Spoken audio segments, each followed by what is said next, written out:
Marcus. Lee Marcus est l'une des figures les plus marquantes aujourd'hui dans le monde de l'autisme. Et du fond du cœur, vraiment, nous le remercions d'être ici présent à Genève, à nos côtés. Je vais laisser Theo Peters le présenter et ensuite on l'écoutera, je pense, tous avec une grande attention. Merci beaucoup.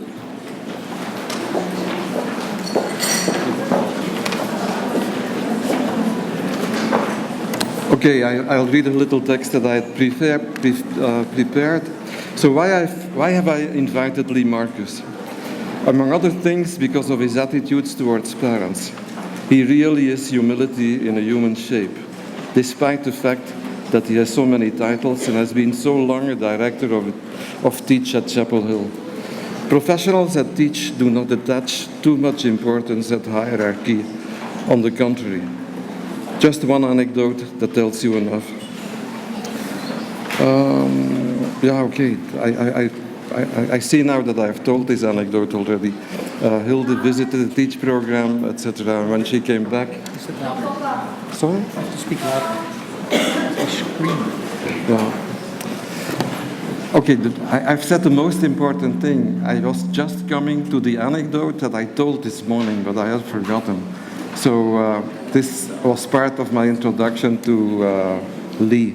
For the rest, I admire him for many things, but especially for the articles that he has written on parent-professionals collaboration and the attitudes that are necessary if you collaborate with parents. Brief. I like brief. Thank you, Theo. Okay, sound is working. I wanted to say, in thanking both Theo and Marie-Jeanne for this invitation to this wonderful conference. It's been a remarkable conference so far. Happy to be a part of it. So Theo was one of the very first what we call international interns with the Teach program. He was at the Asheville Teach Center, one of our many centers across the state.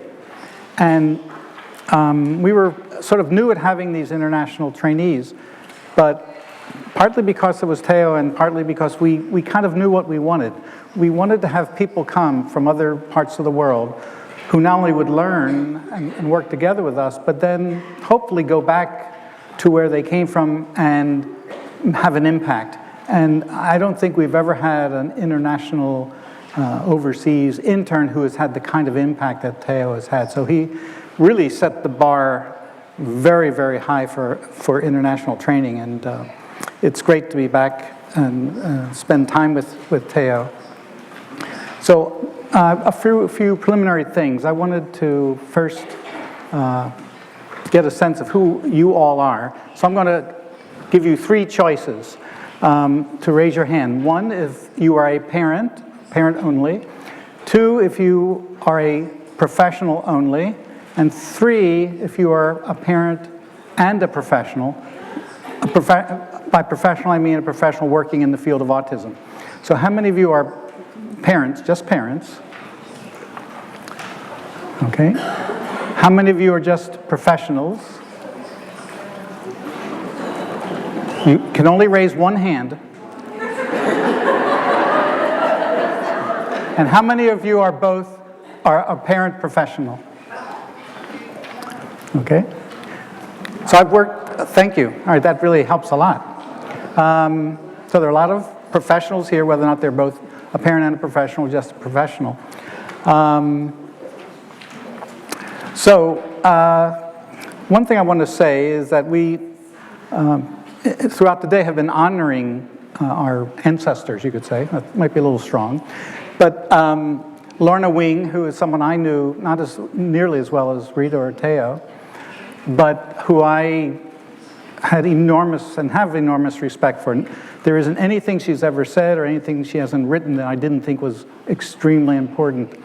And then my own personal story is that I'm sort of a direct descendant, you might say, of Eric Schopler, who co-founded the Teach program and I think is one of the 5 great pioneers, along with Lorna Wing and Michael Rutter and some others, in the history of autism. So I was privileged to be a colleague of his until he passed away in 2005, I think. So I wouldn't be here today if it wasn't for Eric Schopler and the TEACH program. And I'm going to talk about, actually, I was going to say that as you get later in the day with so many speakers, there are a couple of challenges. One is that keep people awake and interested, and there are two more people after me, so they will also have that challenge.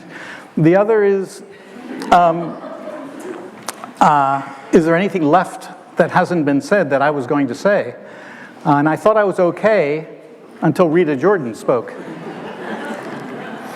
because she basically covered everything. So that's actually a compliment, because we really do think alike on almost every issue. And a lot of the things she talked about are things that I'll also touch on, but I'll really try to emphasize the work we have done at TEACH, and and that'll be the core to what I talk about.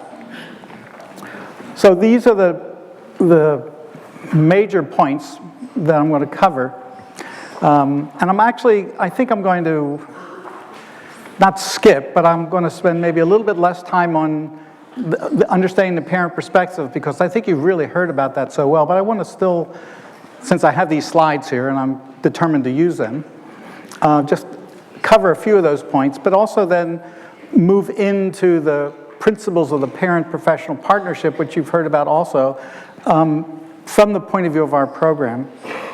And then some tips that professionals and parents could benefit from that have been derived from our work, but also directly from parents who have told us these things.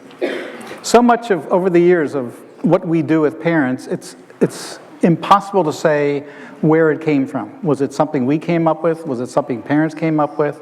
Was it something that came out of conversations? Is it just 40 years of working together from the ground floor up, which is what our program's all about? It's hard to say, but it's part of what we believe in. And I'm going to try to take most of the time that's allotted to me to talk about what we actually do in terms of our services to families. Some of these first slides are really contributed to by a colleague of mine and a parent that we've known for many years, Ann Palmer, about what the parents go through and what happens after diagnosis, how day-to-day life is affected, how those dreams you had before the baby was born, how it affects priorities, relationships within the family, with friends, with extended family, other relatives. It has a pervasive effect on families. And the professionals need to come into that relationship understanding that when parents come to them, they've gone through these experiences, even if their child is 2.5 and still very young, let alone if they're in their 30s. Important perspective. I'm not going to go through these various emotions. It's so many talks I forgot, but early on in the day, this was referenced, the various emotions that parents go through. And there's not a sequence, like the 5 stages of grief that you know about, Kubler-Ross. But those do affect, parents do have those kinds of emotions. But there's so many others and they come and go, and they come back at different times because parents go through developmental stages like children do. The families have developmental stages when their child is very young, at the preschool age, and then when it's time for elementary school, and in adolescence and adulthood. There are these markers and stages in the lives of families that, in some ways, the initial feelings come back when they see that their child isn't meeting the milestones that they had hoped for. So being aware of those emotions. This is a handful of stressors. So I've actually been thinking about and even writing about stressors that are unique to parents who have children with autism. I really don't think these are stressors that parents of typical kids have or parents of other kinds of developmentally disabled kids have. And again, I don't want to go through each one of these, but I'll touch on some that I think are particularly important. The second one, uneven and unusual course of development. Well, that's a characteristic we know is part of autism. Strengths and weaknesses, uneven learning patterns over time.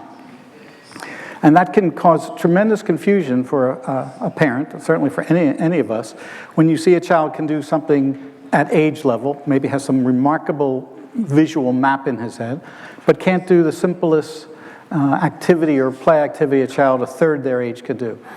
So when you're a parent struggling with this unevenness, it just makes you uncertain what to expect, and that's a real issue. The child's seemingly not only normal appearance, but better than normal appearance, and beautiful features and normal looking, every aspect maybe motorically moves about, and yet the behavior seems inexplicable, particularly in public situations, which I list up there as well. So you see a child who looks normal, in some ways acts normal, but in other ways is acting like a child half his age. Adds to confusion and frustration and anger and not knowing what to do. I'm particularly concerned about what I call professional turfism, which is where a parent might go to one professional who says one thing and then goes to another professional who says another thing, not necessarily even about diagnosis, but about treatment, and where not only does that, let's say, professional number two says this is really the way you should approach things, but then criticizes professionals number one and says, well, that person really, I don't trust that person. So now you've got a parent caught in a turf war with one professional bad-mouthing, criticizing others, and what are they to do? I think over the last decade or so, particularly with the explosion of the internet and seemingly a new treatment every day, I've been involved in the field of autism and teach since 1974, and at least back in the 1970s, there weren't very many options out there. So parents, and there wasn't an internet, so parents didn't get bombarded by all the latest treatments that are there, all of which promote cures. And so parents now, when they hear their child has autism, when they suspect their child has autism, almost certainly are going to go to the internet, and things are going to pop up, and they're now going to start looking at every one of these and say, well, they all look good. How am I going to spend all my time and money? It's a real stressor. I mean, there may be some good in it, but I see it as primarily a stressor. These are some of the principles that guide our program, and in particular serve as a foundation for working together in a partnership role with parents.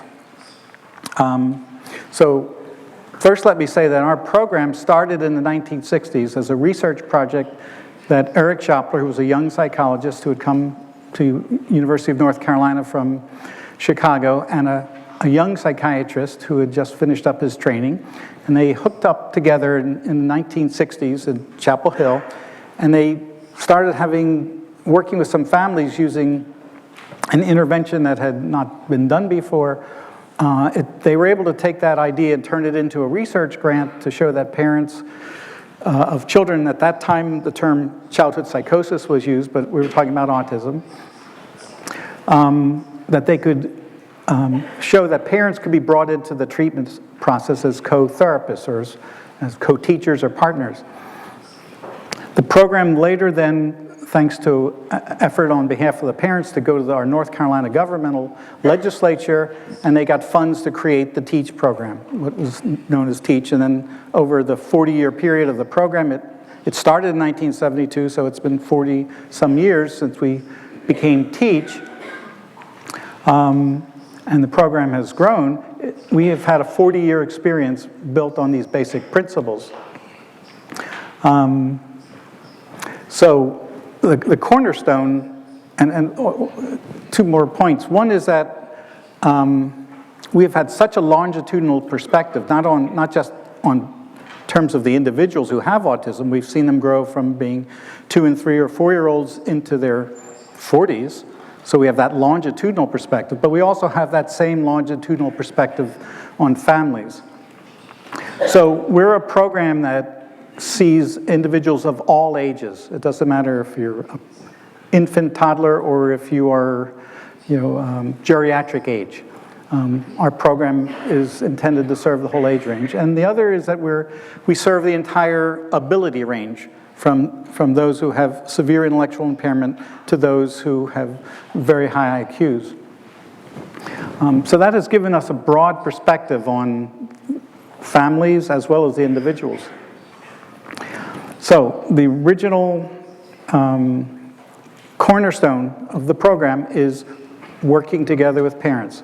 So nowadays, this is the theme of this conference really. People have, all across the world embraced that concept, but in the 1960s, virtually no one was talking about that. Understanding, and this was, I think, referred to many times, including in Rita's talk, really need to understand autism as a developmental condition, a developmental disorder, which means that it occurs early in life and lasts the life of the person, and it affects different aspects of functioning. We approach things from an individual standpoint, not just, as was said earlier more than once, if you've seen one person with autism, you've seen just one person with autism, which means that everybody with autism is different from every other person. And we would add to that, every family with a child with autism is different from every other family.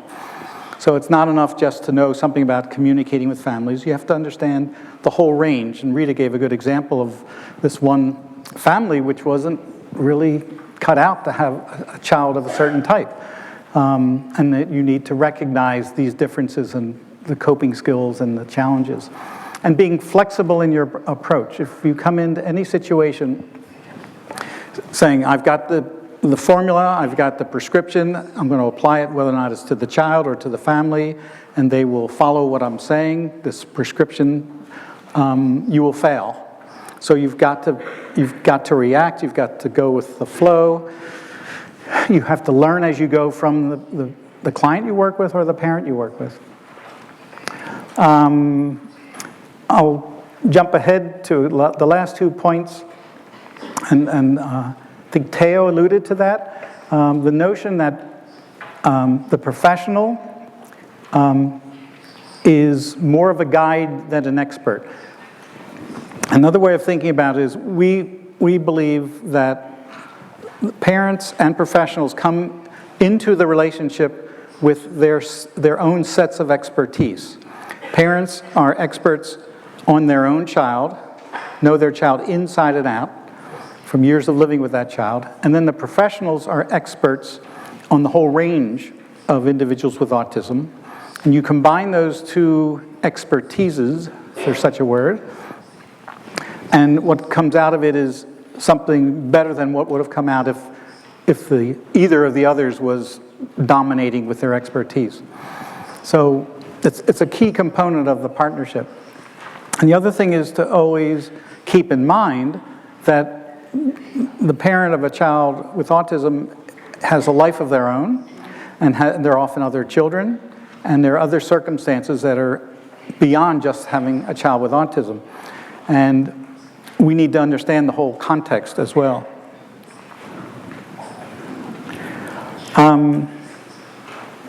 So these tips for professionals really come from discussions I've had with some key parents who have given really powerful talks. So when I've heard this one parent in particular say, when she's talked to professionals, she will say, you need to realize that we are grateful. Now, it may come across to that professional like, well, you never said thank you. You never said you were grateful to me. You're usually talking about problems or how things are going badly, or you always seem angry at me. But this parent made it clear that parents are grateful that professionals are doing what they're doing, that they've chosen a profession to help their child. And so gratitude is part of that relationship. The same parent talked about something that if we as a professional had said, we'd be accused of blaming parents. So, so this parent said, you know, we have this emotional bond, which you might call overprotectiveness, or you might even say something even worse, like it's symbiotic, like we can't distinguish ourselves from the child. But parents recognize that they have a connection and a bond with their child that really, at times affects how they think about things. And this parent was telling professionals, you need to be aware of that. And she gave a story that I thought was a very important one, that when her child, who was quite impaired, had, in addition to autism, a chromosome abnormality, was in kindergarten. He's now an adult, but a long time ago. When she went to pick him up from his kindergarten class, his teacher reported that he had a bad day. He was fighting, or he was aggressive, he was biting kids, all these kinds of things. And the mother said, oh, I'm so sorry. I'm so sorry that you did that. And this teacher said something to her that she never forgot. When she said, why are you apologizing? You don't have to apologize. It was your child who was biting. It wasn't you. And that had a real powerful effect on her, because it got her to start distancing herself from her child. Another powerful point I think she makes is that anger, which may come up in a meeting at school or in other situations, that anger that is expressed by the parent is really a smokescreen. It is not the real feeling going on there. That there may be something else like fear or anxiety or apprehension that comes out as anger. So as professionals, we need to never, or at least try our best to never take anger that might be directed at us as personal or as really expression of anger, but it's as maybe a cue that we need to explore, what's upsetting them. The importance of ongoing communication, not just once or twice. Rita gave some examples of how you communicate on an ongoing basis with notebooks and emails or telephone calls. The relationship between a parent and professional is not just at some once in a while at a major meeting. It should be ongoing, and it shouldn't always be just about what's happening at school with your child. It could be any number of things. You really want to have not a friendship per se, but an open collaboration. There is often a tendency for professionals to compete with parents. I think particularly teachers are vulnerable because they might have a child does really well with them, and then the parents struggle, and they said, well, kind of like I do a better job with your child than you do. They don't necessarily say that, but they might be feeling that and believing it. But then if that same teacher took that child home for the weekend, there would be a different story. So you've got to be, the word humility has come up before today. You have to be humble, you have to know your limitations, and you are not that parent. You never will be. You don't have the lifelong responsibility. You don't have the 24-hour responsibility. You don't have all the decision-making responsibility. So you don't want to get into a competition. Being a good listener, that's been talked about today. If you have struggled with listening skills, you may need to take a workshop on how to listen. Not everybody is born to be a good listener. Being a good listener means you really care about what that person is saying, and you're going to pay attention and make use of that information. You're not there to listen in order for you then to make your point, unless it's got some connection to what you're hearing. And as we've heard multiple times, I think, today, it's important for parents that their child is seen as a person, not a label. For parents, from a parent, again, you've got to communicate. And if you struggle with communication skills, you may need to take a workshop on communication skills. I think some of the most effective parents I've known over the years have been, they could be working in the UN as a diplomat. And they may not have been, those skills as a diplomat may not have been always part of their arsenal, but they learned that if they're to get what they want to achieve with their child at school or wherever, they needed to be able to speak in diplomatic terms. They have to be able to effectively communicate with the professional in an honest way. Appreciate what the professional's done and tell the person, again, if you feel that way, that you really appreciate whatever it was they did that you thought was important.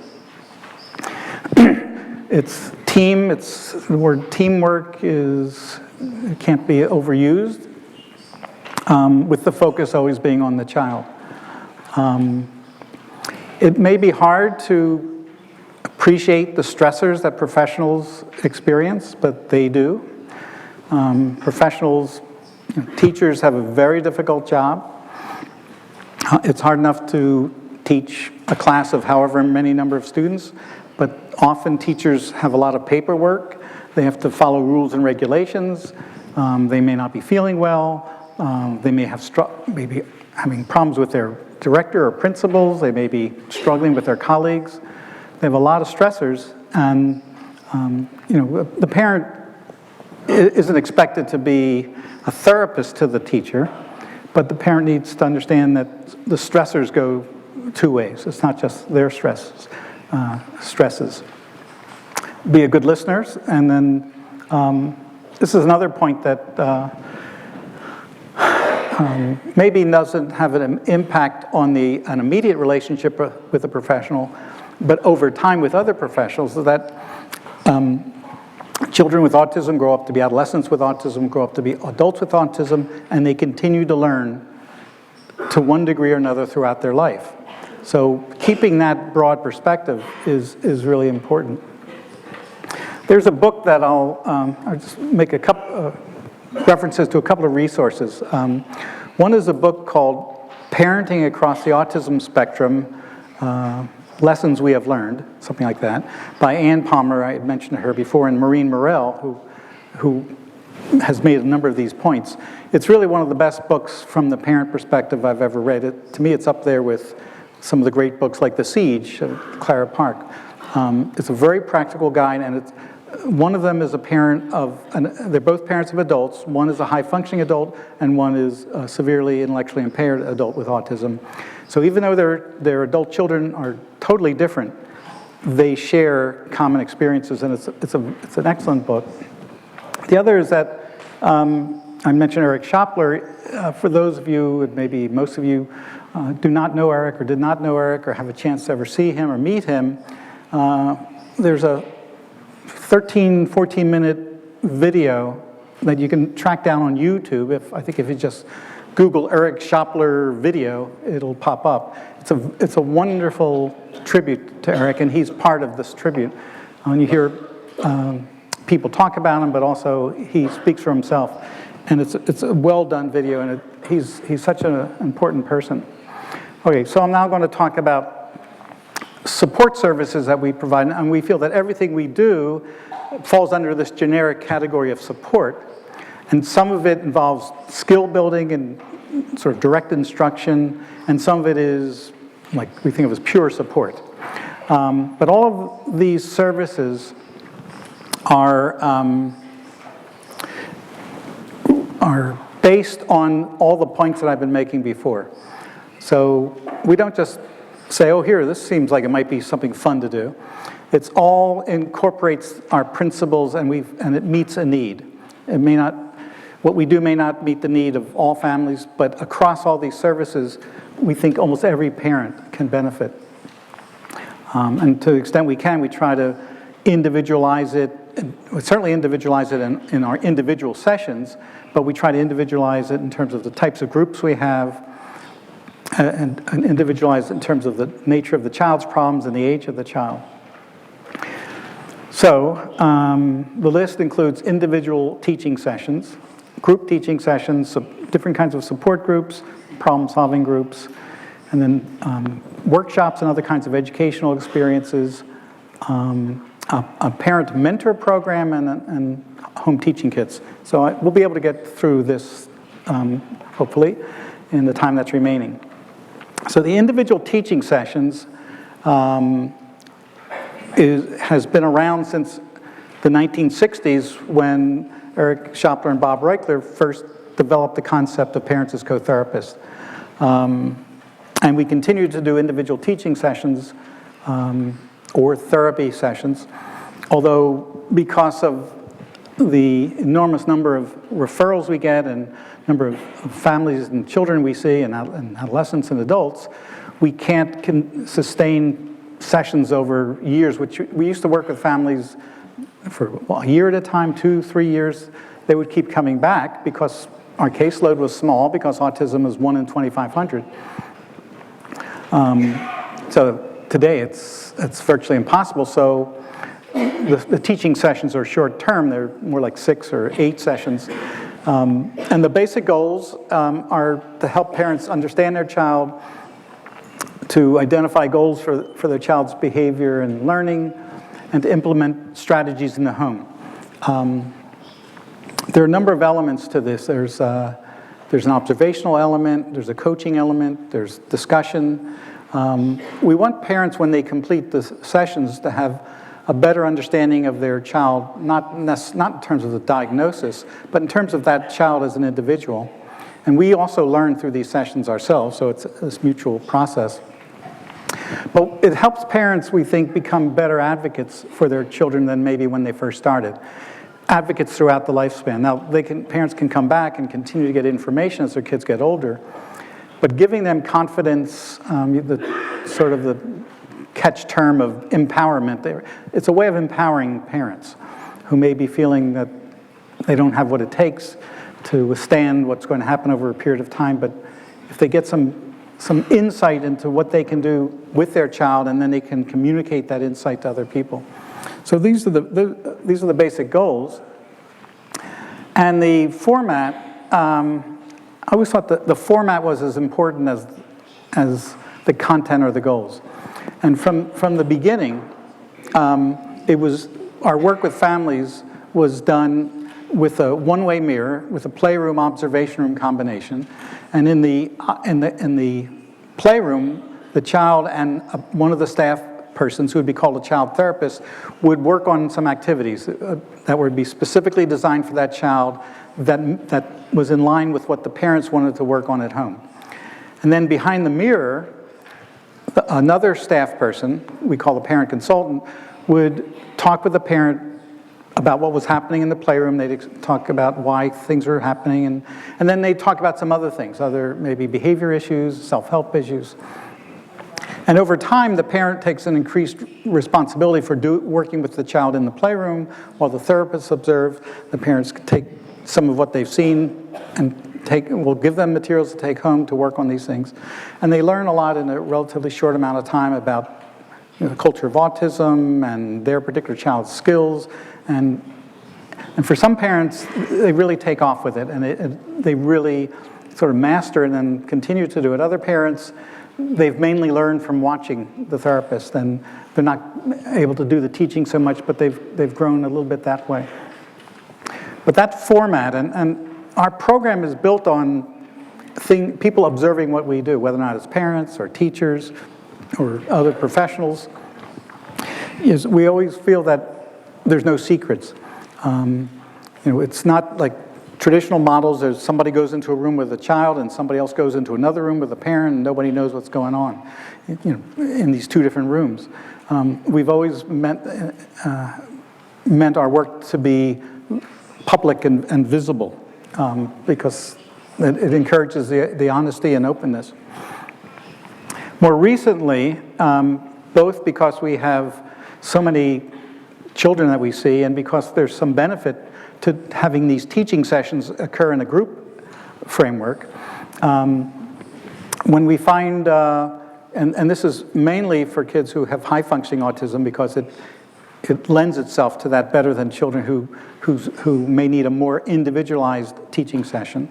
So maybe 5 to 8 children with their parents come to the clinic, and we provide lectures, information about some of these topics, while the children are being worked with as well. So it's group information where they can share stories and learn about sort of our basics, but also opportunities to see us working with the kids.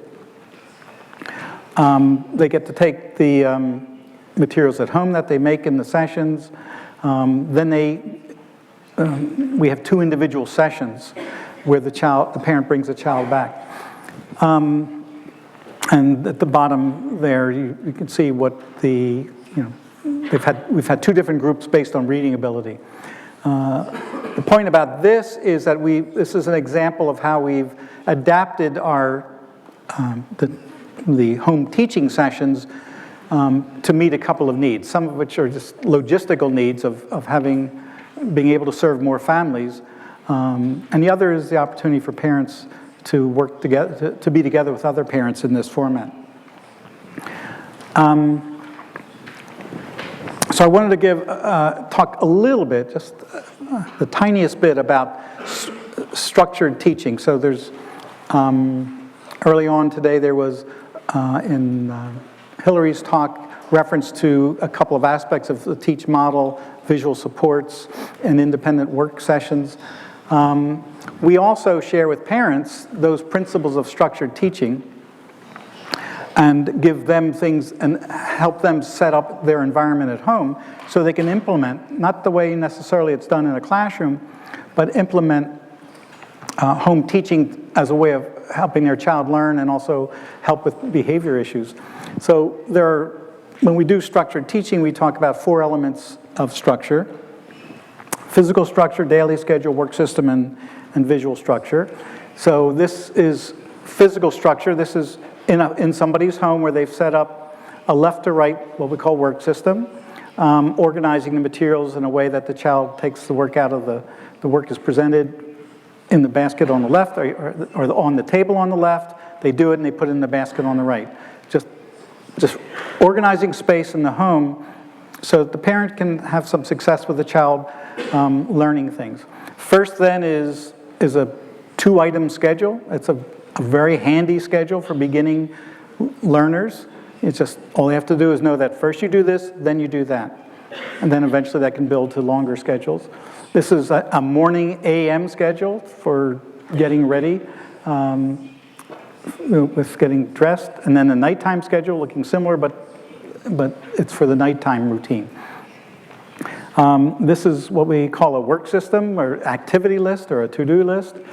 And these, you can see from the pictures, it's playing with the ball, then having bubbles, then playing frisbee. It's maybe outdoors, it's an outdoor activity in the backyard where the child knows how many things he's going to do and what he's going to do, and then when he's done with it,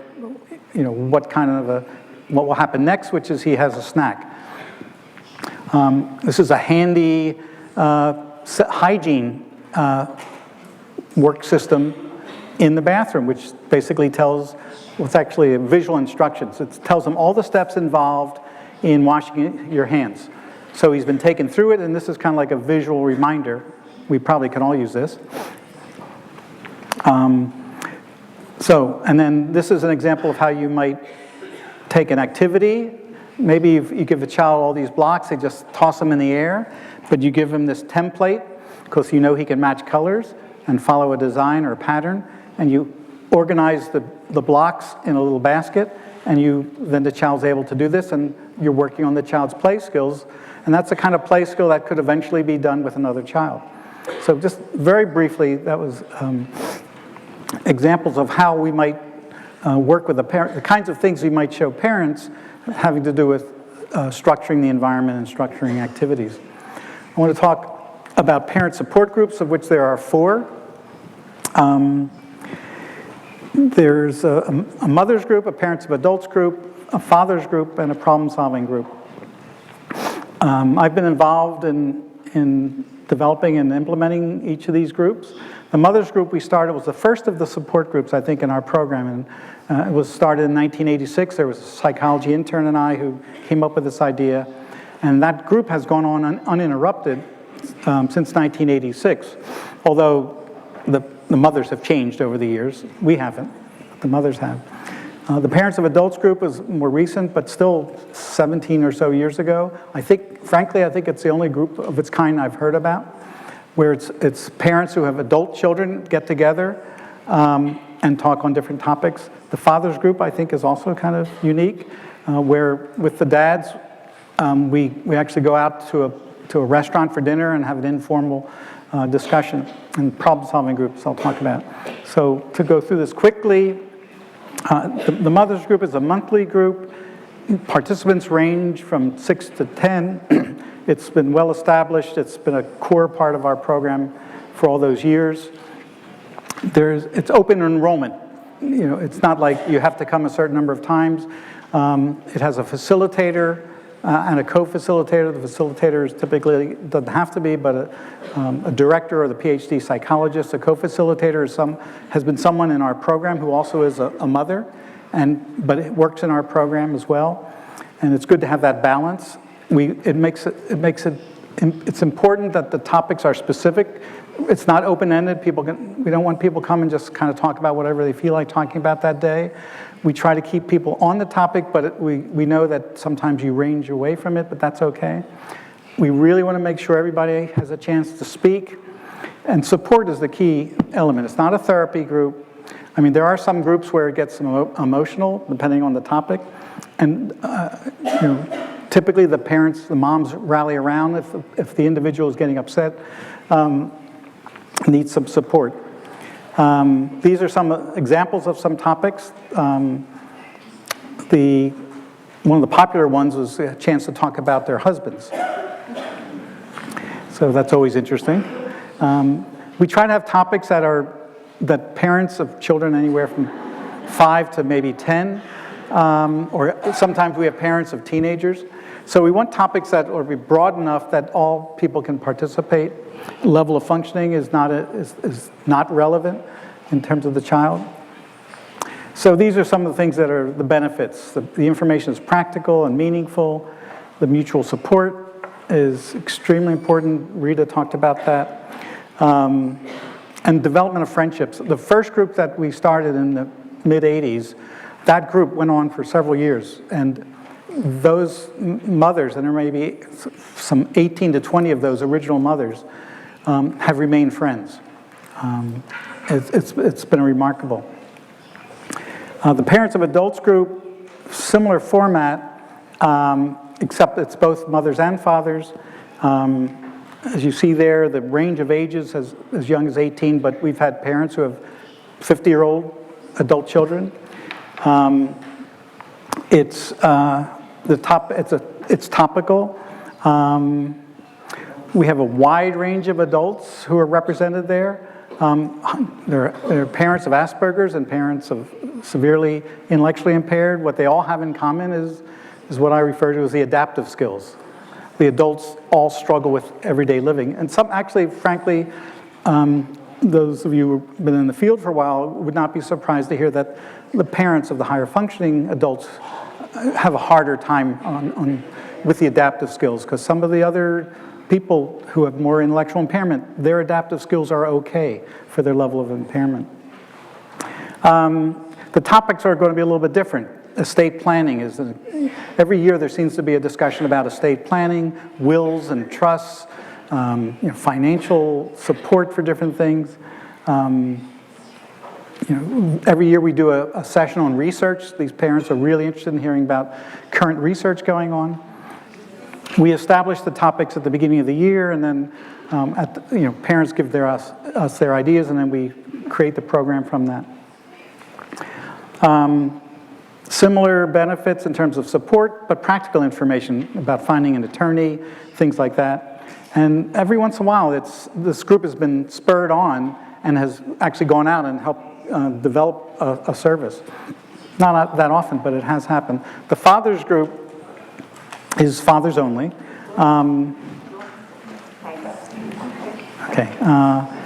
Okay. Main thing about that group is we have dinner and drink beer.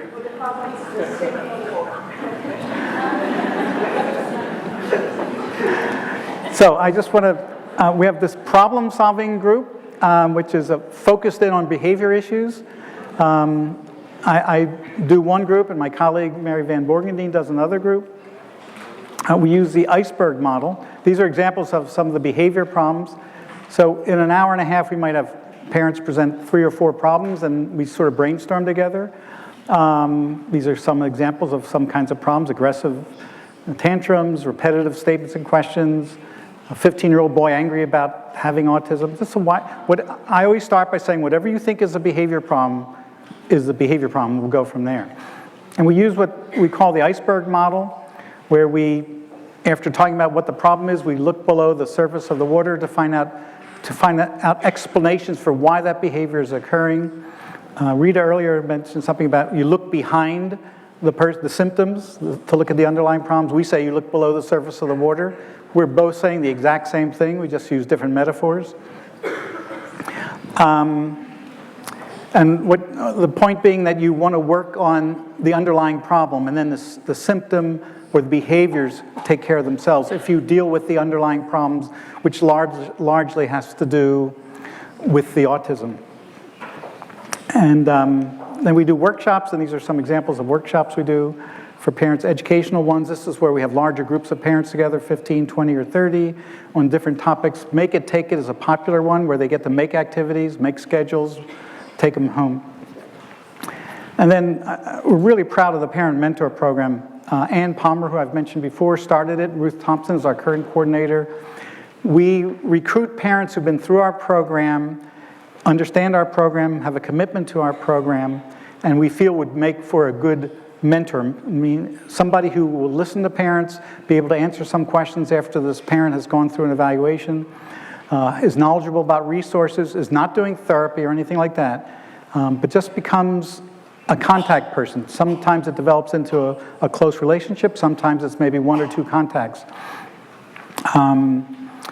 And we have these mentors scattered about our region, and I don't have the statistics right now, but it's been many hundreds of people who have been mentors, as well as many hundreds of families that have been matched up.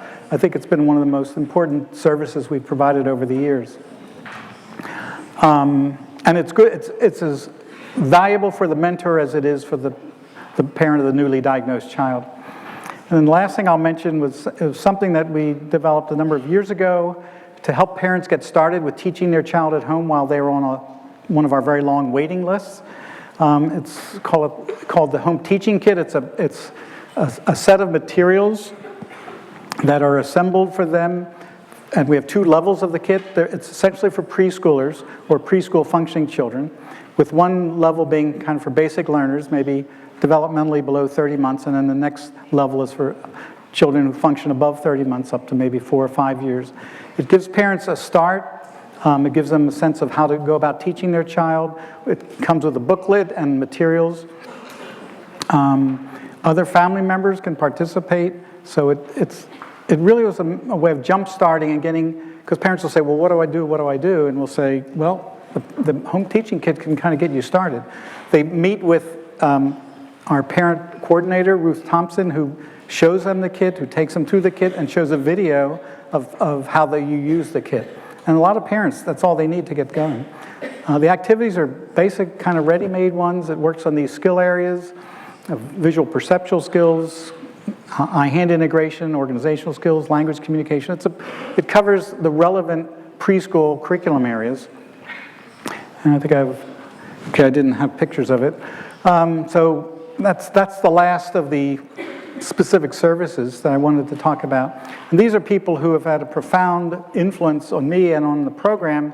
Eric Schopler, of course, his wife, Margaret Miggy Lansing, Ann Palmer, who started the mentor program and helped with the Home Teaching Kit, and all the many, many therapists in our program, all of whom are committed to helping families and understand what it takes to build an effective parent-professional partnership. That's it.